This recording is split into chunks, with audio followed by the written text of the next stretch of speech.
السلام عليكم ورحمة الله وبركاته. اللهم صل وسلم وبارك على سيدنا محمد وعلى آله وصحبه أجمعين. مساء الفل، مساء العنبر على أحلى متابعين في الدنيا. النهاردة بقى كان عندي رمان كده، كان جايلي كده رمان، وقلت استغله كده واعمله بطريقة جميلة وسهلة وبسيطة وجميل وليه فوائد جميلة. طبعا الرمان ده جميل تحفة، وكله بقى فوائد جميلة بصراحة. الطريقة دي بقى جميلة، هعملها لكم بيها وهتشوفوها دلوقتي كده. وعملته بالطريقة اللي انتوا شايفينها دي، مبهرة وجميلة وطعمها تحفة يا جماعة. هتجربوها كده، هتعمليها على طول لولادك. و... وطبعا بيبقى الرمان ده ليه موسم بيتجاب فيه، كمان بيبقى رخيص وجميل. انا كان جايلي رمان كده فعملته بصراحة. قلت ايه، مش هناكله كده، هنعمله بقى ايه بالطريقة اللي انتوا شايفينها دي. طريقة جميلة وبسيطة ومش مكلفة الحقيقة يعني. وانا كده كده كان جايلي الرمان يعني. فانا هتشوفوا بقى معايا دلوقتي الطريقة بقى، وهتشوفوا التحضير بتاعه، حضرت الجمال ده ازاي. وبصراحة فيه كيمياء غذائية عالية، لان الرمان ده جميل، فيه فوائد حلوة قوي. بيبني جدار المعدة وللمعدة جميل قوي يعني الحقيقة. وكذا حاجة يعني دلوقتي هقول لكم عليها طبعا في الفيديو، وهتشوفوا معايا كده ونشوف الخطوات مع بعضينا واحدة واحدة كده. هنا معايا بقى ايه 2 كيلو من الرمان كده زي ما انتوا شايفين، مفرطاهم كده. بص الرمانة اللي هي الحمرا الجميلة دي، انا بصراحة كان جايلي رمان كده احمر وجميل كده، فقلت لا انا لازم استغله في الوصفة دي وتستفادوا معايا. هنا بقى هنحط بقى كوباية السكر دي معانا كده زي ما انتوا شايفين عليها. انا طبعا مش هضربه في الخلاط يبقى فاتح وكده يبقى لونه مش حلو، لا انا هعمله الاول بالطريقه دي، وكوبايه الميه عليه. يعني كوبايه سكر وكوبايه ميه على 2 كيلو، كوبايتين ميه على 2 كيلو. ليه بقى انا هسيبه بقى ايه يغلي حلو.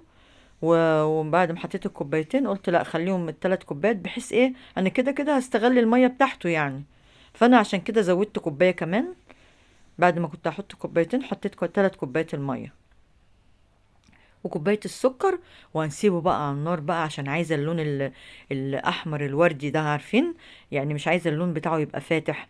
ما أنا لو ضربته في الخلاط بالمية هيبقى لونه فاتح قوي، مش هيديني اللون اللي أنا عايزاه. هنا سيبته بقى يتطبخ مع بعض. وهنا معايا بقى كيلو من اللبن، ومعايا كده ايه 5 معالق سكر كبار، وحبة فانيليا زي ما انتوا شايفين كده. هنعمله بقى الطريقة دي هتبقى جميلة وتحفة يا جماعة. وهنا بقى معايا ايه كوباية كده من السكر. الطريقة دي جميلة. وحطيت بقى حطيت النشا بقى. حطيت 4 معالق نشا كبار في حبة اللبن، وحطيتهم زي ما انتوا شفتهم كده. يعني ده لبن وسكر، يعني كيلو من اللبن وكوباية سكر. وحطيت 4 معالق كبار نشا ودوبتهم حلو قوي. والفانيليا او شايفين هيدينا بقى القوام الجميل، شايفين القوام الكريمي ده؟ انا عايزة القوام ده بقى. هتشوفوا بقى الطريقة دي سهلة خالص وبسيطة، وهتعملي احلى تحلية لولادك، جميلة جميلة يعني حاجة تحفة. بصي اللون بقى بتاعه، شايفين نزل اللون بتاعه الاحمر الجميل ده. اما سبته على النار بقى كده في السكر والميه والفانيليا. هنا هضربه بقى في الخلاط، شايفين لونه بقى يا جماعه؟ لو انا بقى ضربته في الخلاط على طول من غير ما اسبكه على النار كده، مش هيديني اللون ده، هيديني لون فاتح قوي قوي قوي. هيبقى لونه مش يعني بهتان قوي. انما انا عايزه اللون الاحمر الجميل ده الوردي ده. هنا ضربته في الخلاط بقى، هصفيه تصفيه حلوه كده عشان يبقى رايق وصافي معانا، ونطلعه بقى منه الشوائب والبذر بقى، ويبقى صافي خالص معانا. هنا كله بقى كده زي ما انتم شايفين بالمعلقه كده هنزله من المصفى بتاعتنا لغايه ما اصفيه خالص، ما خليش فيه اي حاجه. الطريقه دي جربوها بقى كده، تحليه مفيده، وكمان طعمه لذيذ، يعني طعمه تحفه. وتغيير بقى، يعني انت عملتي حاجه كده هنا مفيده لولادك وتغيير. ما احنا لازم طبعا لازم ننوعه لهم، ولازم نعمل لهم حاجات مختلفة. انا صفيته بصوا مرة وبعدين صفيته تاني. ليه بقى؟ انا مش عايزة فيه شوائب خالص، ولا عايزة فيه اي حاجة ولا البذر ولا اي حاجة. هنا شايفين بقى اللون بقى بتاعه، عززت لونه كده وخليت لونه جميل، ولا حطيت عليه لون ولا اي حاجة. طبيعي، بس سبته بقى على النار يغلي بقى يتسبك مع بعضه لغاية ما اعطاني اللون ده. هنا بقى حطيته على النار بعد ما صفيته كده، وحطيت له بقى شوية فانيليا زي ما انتم شايفين. وهحط له بقى ايه ان 4 معالق نشا في حبة مية. ليه بقى؟ ما ينفعش يتحط عليه لبن، لان عايزة اللون كده. اللون لو حطيت عليه لبن هي لونه هيبقى فاتح، وانا عايزة اللون الوردي ده الجميل بتاعه. فانا حطيت بقى ايه 4 معالق نشا كبار في الكوبايه كده ميه، او 3/4 كوبايه ميه، لغايه بس ما يبقى القوام معاكي كده. شايفين القوام ده؟ انا عايزه القوام ده بقى يبقى حلو كده، ولسه اما يبرد بقى هيتماسك ويبقى جميل. هنا بقى معايا الكاسات الحلوه دي الجميله دي. هنحط بقى المهلبيه بتاعتنا كده اللي عملناها دي، اللي هي اللبن والنشا كده والسكر والفانيليا بتاعتنا، لغايه ما اعطاني القوام الكريمي ده. هنحط بقى النص كده يعني هتشكلي بقى حبه كده واللون ده، وحبه المهلبيه بتاعتنا بتاعت ايه، الرمان. اهو بصوا كده زي ما انتوا شايفين بقى. انا كده ايه، نحط حبه المهلبيه الرمان وحبه المهلبيه البيضه بتاعتنا، هيديلنا لون وطعم جميل ده مع ده بقى. يا سلام على الجمال بقى. عملتي لولادك حاجة حلوة وجميلة ومن أقل تكلفة يا جماعة، يعني بصوا، من أقل تكلفة هتعمليه، وحاجة جميلة ومختلفة. والرمان ليه فوايد جميلة، يعني كله فوايد بصراحة. يعني الوصفة بتاعتنا النهاردة مفيدة وجميلة ومش مكلفة. هنا بقى بصي طبقة وطبقة كده لغاية ما تدينا المنظر الجميل بتاعنا. وانا شايلة شوية رمان بقى من اللي هو اللي لونه احمر وجميل دوت. شايلاهم دلوقتي هنزينه بيهم بقى، وهتبقى جميلة وتحفة. بصراحة اتبهروا بيها وولادك هيتبهروا بيها كده. ولو عندك ضيوف بقى، جايلك ضيوف او عزومة او حاجة، اعمليها بقى وحطيها في التلاجة كده كام ساعة، هتجمد بقى معاكي وتطلعيها تقدميها جميلة. تحفة يا جماعة، والله الطريقة جميلة ومفيدة، كلها مفيدة. وزي ما بقولك كده الرمان مفيد، وشايفين بصوا بقى سمكه جميل ازاي. ولسه طبعا لما يبرد هيبقى سميك وحلو وهيبقى متماسك وجميل. واللي برضو المهلبية بتاعتنا بقت متماسكة وجميلة. هو بس ساعتين في التلاجة، ودلوقتي احنا في الشتاء، يعني هي لو سبتيها بره حتى من غير تلاجة هتجمد وهتبقى جميلة، لان هي قوامها متماسك وحلو.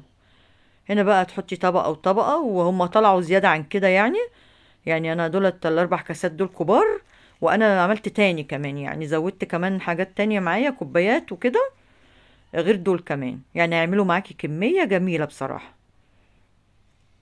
هنا بقى زي ما انتوا شايفين واحدة واحدة كده يديكي الالوان. ولو عايزة تزودي في قعر الكاس اكتر من كده الرمان زودي، بس هو بصراحة كده جميل.